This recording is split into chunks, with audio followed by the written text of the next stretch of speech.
जिंदाबाद जिंदाबाद जिंदाबाद जिंदाबाद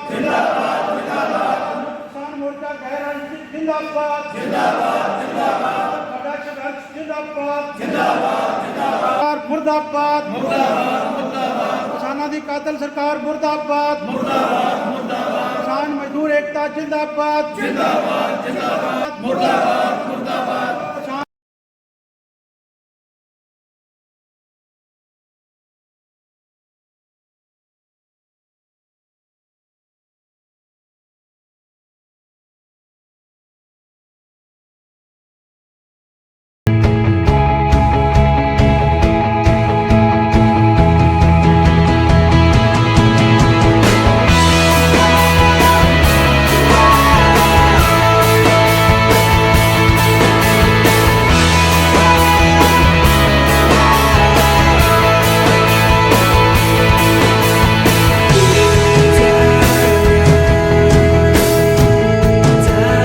आज हमारी सिरसा में भारतीय किसान एकता बीके की मीटिंग हुई।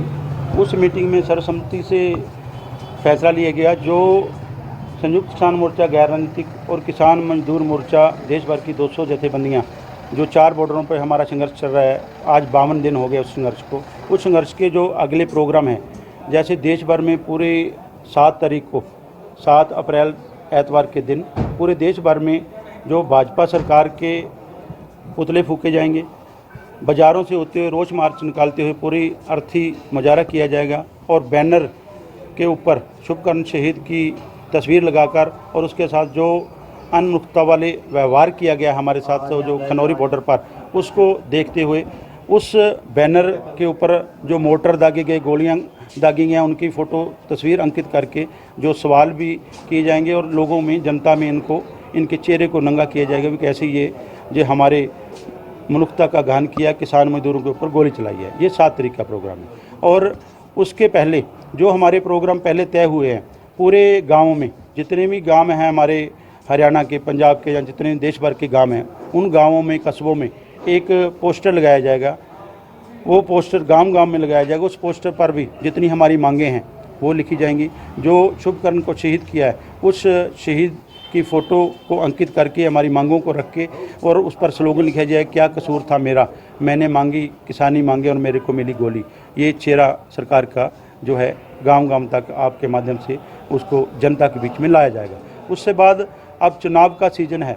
चुनाव के सीज़न में जो भाजपा के प्रत्याशी हैं, जहाँ उनके सहयोगी हैं, पूरे देश भर में जब भी वोट लेने के लिए हमारे बीच में आएंगे तो हम साथियों से अपील की है, बिल्कुल शांतमय तरीके से उनसे जवाब मांगेंगे।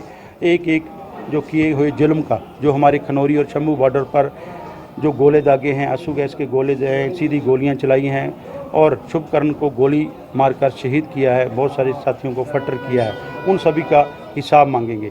तो उसके लिए जो पूरे देश भर में आपके चैनल के माध्यम से हम अपील करते हैं, इसको बिल्कुल शांतमय तरीके से रखना है। अगर वो जवाब नहीं देते हैं तो फिर शांतमय तरीके से कालियां झंडियां जगा के उनका विरोध भी किया जाएगा। उसके साथ अब चुनावी दौर है, मैनिफेस्टो सभी पार्टियों के आने हैं। उन मैनिफेस्टो में अगर हमारे किसान का मुद्दा नहीं डाला जाता तो उनसे भी सवाल किए जाएंगे।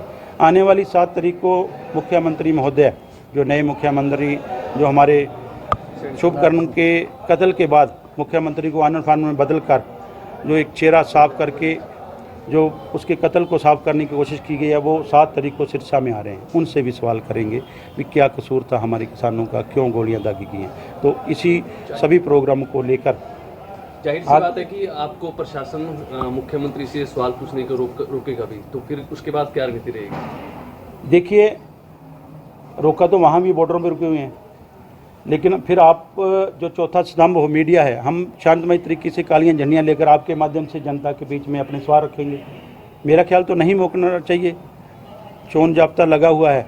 अब वो कोई अधिकारी की जहाँ कोई वो मीटिंग तो करने नहीं आ रहे, वो अपनी चुनावी सभा के लिए आ रहे हैं। अगर वो चुनावी सभा के लिए आ रहे हैं तो सवाल करना हमारा जो मौलिक अधिकार है उसको तो छीनना नहीं चाहिए। अगर छीनते हैं तो फिर आपके माध्यम से उनसे भी करेंगे, क्योंकि ये देखिए, एक अधिकारी है बहुत बड़ा हरियाणा का, जब कहीं भी ऐसा दंगे होते हैं या कुछ होता है, चाहे मेवात में हुए हों, उसकी स्पेशल ड्यूटी लगती है। उसको ठेका दिया हुआ है मारने का, सीधी मारो, चाहे नूह मेवात में हुआ हो, चाहे वहाँ खनौरी बॉर्डर पे हो, उसकी ड्यूटी थी। उसने अपनी जो आकाओं की वाहवा लेने के लिए अपने ही जो किसान मजदूर के बच्चे हैं, पुलिस में हैं, चाहे आरएफए में हैं, चाहे मिलिट्री में हैं, हमारे ही है ना, उन हुक्मरानों ने आमने सामने करके हमारे ऊपर सीधी गोलियां चलाई हैं। उसका भी पब्लिक भी और भगवान भी उनसे हिसाब जरूर लेगा। सर, कई जगह पर बीजेपी के प्रत्याशी हैं, उनकी खिलाफत हो रही है। कल अशोक चौहान की गाड़ी खिलाफत, हाँ नहीं, बैनर्स फाड़ दिए। देखिए, हाँ बिल्कुल बढ़िया सवाल आपका। खिलाफत नहीं हो रही है, उनसे सवाल किए जा रहे हैं। जब वो सवाल से भागते हैं तो फिर उनका जो है कालियाँ झंडियाँ दिखाई जा रही है। वो इसलिए वो लगता है खिलाफत नहीं है, वो तो उनसे जो किए गए उनके कुकर्म हैं, जो उनकी यातनाएं दी गई हैं हमारे को, उनके हम सवाल भी नहीं कर सकते। सवाल तो करने पड़ेंगे ना। हम सवाल करते हैं तो सवाल जवाब देने की बजाय वो भागते हैं, तो इसलिए लगता विरोध हुआ। विरोध नहीं है, हमारे सवाल है। अगर वो जवाब शांतमय तरीके से देते हैं तो आपके माध्यम से जनता तक जाते हैं, तो हमारा कोई विरोध नहीं है। पंजाब में जिस तरह से किसान संगठन है, उनका ये कहना है कि जिस तरह से हमें दिल्ली नहीं जाने दिया जा रहा, तो बीजेपी के जो प्रत्याशी हैं, ये बीजेपी के लोगों ने हम गांव में नहीं, क्योंकि ये हमारी जगह, हम नहीं आना चाहिए। इस तरह का विरोध चल रहा है। देखिए, हाँ बिल्कुल सही कहा आपने। अब हमारे संगठन हैं, हम कुछ साथी तो संगठित हैं, लेकिन दर्द तो सबको है ना। जब टेलीविज़न पे उसकी गर्दन झुकी हुई, गोली लगी हुई शुभकर्ण को जिसने देखा है, जो अस्थि कलश यात्रा पूरे देश में निकली है, जिस अस्थि को उसने फूल अर्पित किए है, उसके दिल में वाला तो है ना, उसके दिल में दर्द तो है ना, तो वो अपने दर्द को बयान तो करेगा। ये तो हम नहीं रोक सकते ना। अगर किसान मजदूर को लगेगा भी हमारे ऊपर इतना बड़ा जुल्म किया इस सरकार ने, तो वो विरोध तो कर सकता है। लेकिन हम तो फिर भी आपके चैनल के माध्यम से अपील करेंगे कि शांतमय तरीके से जो भी करना है सवाल करें शांतमय तरीके से।